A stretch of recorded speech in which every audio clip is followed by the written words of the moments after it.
सभी को सादर नमस्ते। मेरे आदरणीय मातृशक्ति आर्य महानुभाव सम्मानित साथियों एवं प्रिय बच्चों, मैं आपके समक्ष ऋग्वेद के छठे मंडलम का जो मंत्रों का सार है वो प्रस्तुत कर रहा हूँ। प्रभु का मनुष्य वही है जो ज्ञान को बढ़ाता हुआ त्याग वृत्ति का अपने में पोषण करता है।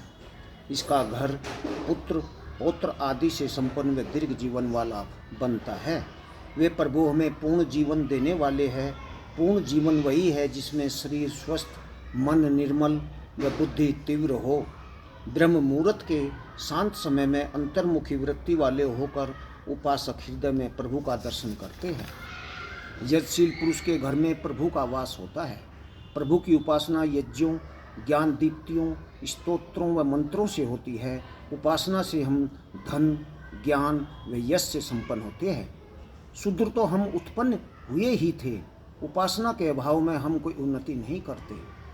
आदर्श सन्यासी वह है जो उत्कृष्ट ज्ञान वाला, भोगों के प्रति अरुचि वाला होकर ज्ञानोपदेश से सबका मार्गदर्शन करता है। सारा वेद ज्ञान 7 छंदों में होने के कारण 7 स्तोत्रों वाला कहा गया है।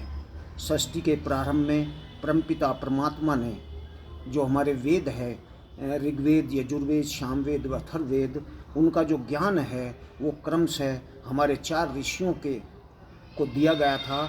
यह ज्ञान क्रमशः जो है अग्नि, वायु, आदित्य व अंगिरा ऋषियों को दिया गया था। और उसके बाद में ये जो है गुरु से शिष्य परंपरा के अंतर्गत चलता रहा और इसका बाद में इसको प्रकाशित किया गया महर्षि वेदव्यास जी द्वारा।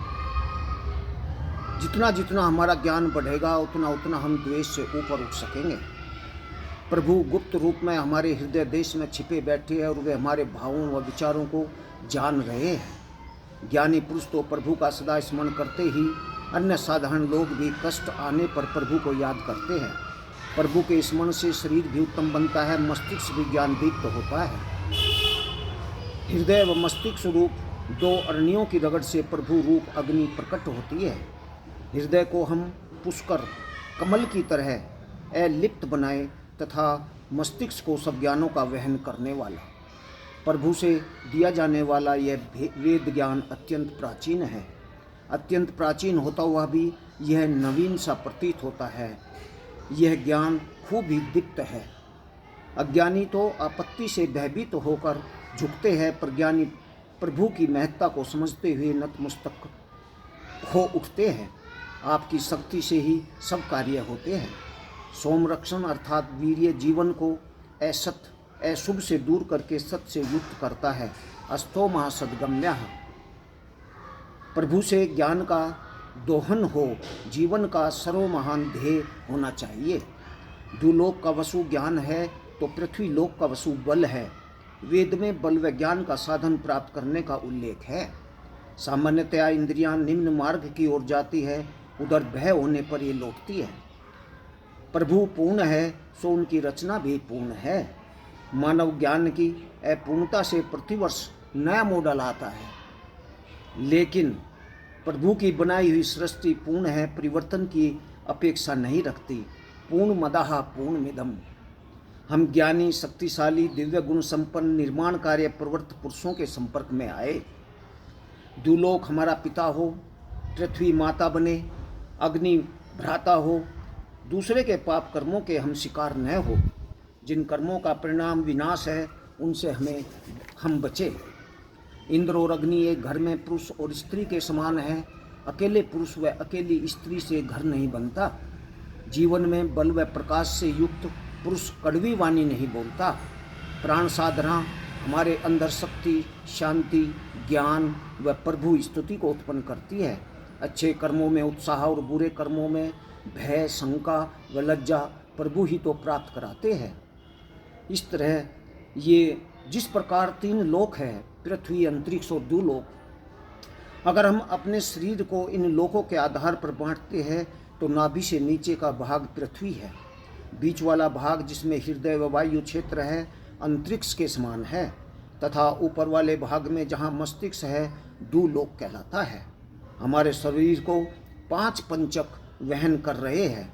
इसमें 5 प्राण है, 5 ज्ञानेंद्रियाँ, 5 कर्मेंद्रियाँ, 5 महाभूत है, जिसमें पृथ्वी जल अग्नि वायु आकाश है, और 5 अंतःकरण हैं, मन बुद्धि चित्त अहंकार और हृदय।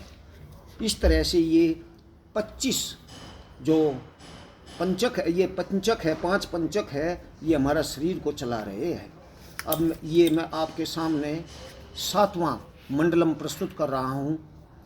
हे अग्नि, तेरे में विविध अन्नों की आहुतियाँ डाली जाती है, इन्हें ही सूक्ष्म कणों में विभक्त करके तूने सर्वत्र वायुमंडल में फैलाना है। अग्निहोत्र से रोग की प्रबलता दूर होती है, धीरे धीरे वह रोग ही जाता रहता है। अग्नि में डाली गई आहुति सूर्य तक पहुँचती है। अग्नि से सूक्ष्म तत्व कणों में विभक्त हुए हुए सर्वत्र आकाश में फैल जाते हैं और सारे वायुमंडल का शोधन करते हैं। जो नित्य प्रति यज्ञ करता है वह ऐश्वर्यशाली बनता है।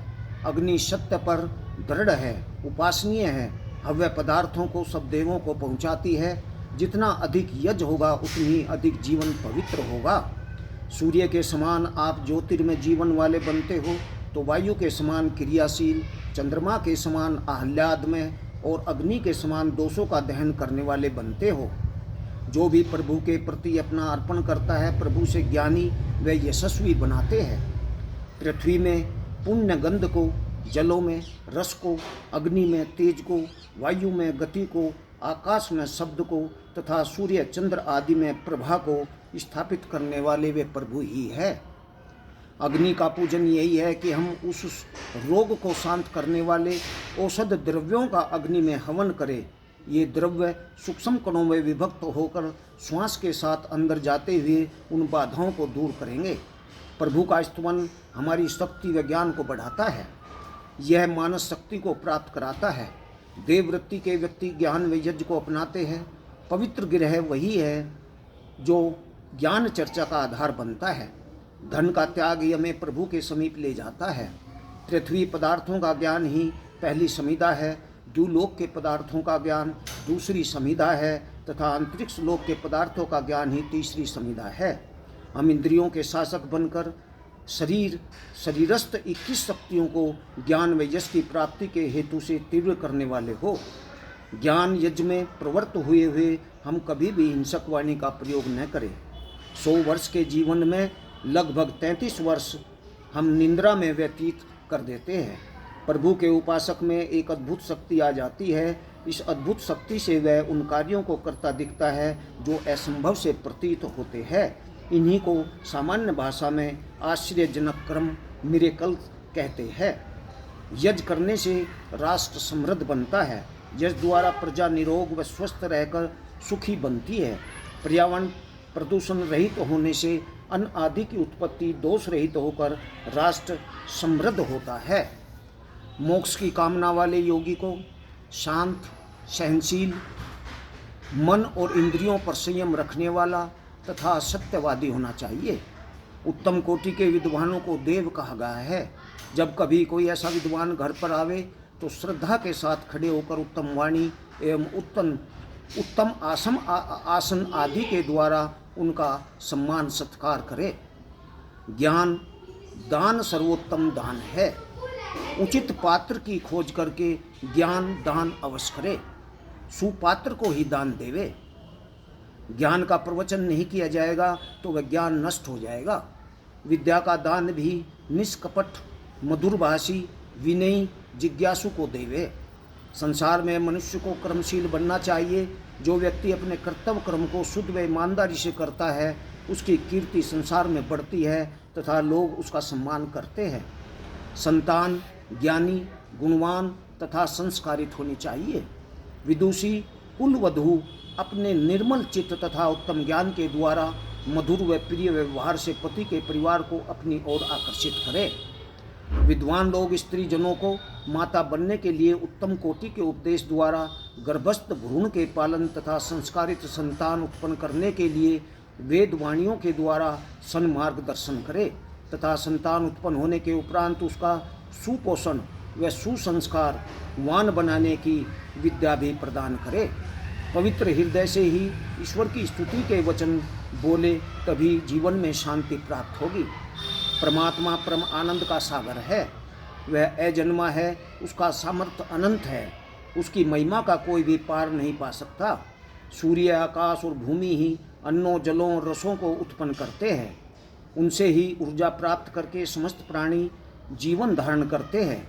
परमेश्वर अपने तेजोमय रूप के द्वारा विश्व के समस्त पदार्थों में बसा हुआ है। प्रत्येक पदार्थ में तेजोमय रूप में समाया हुआ है। हृदय के श्रेष्ठ भावों से की गई स्तुति को ही प्रभु स्वीकार करते हैं। ईश्वर, जीव, प्रकृति इन नित्य पदार्थों का उपदेश करे, विविध भौतिक ज्ञान का उपदेश करे, मोक्ष तथा मोक्षानंद की प्राप्ति के साधन बतावे। धन्यवाद।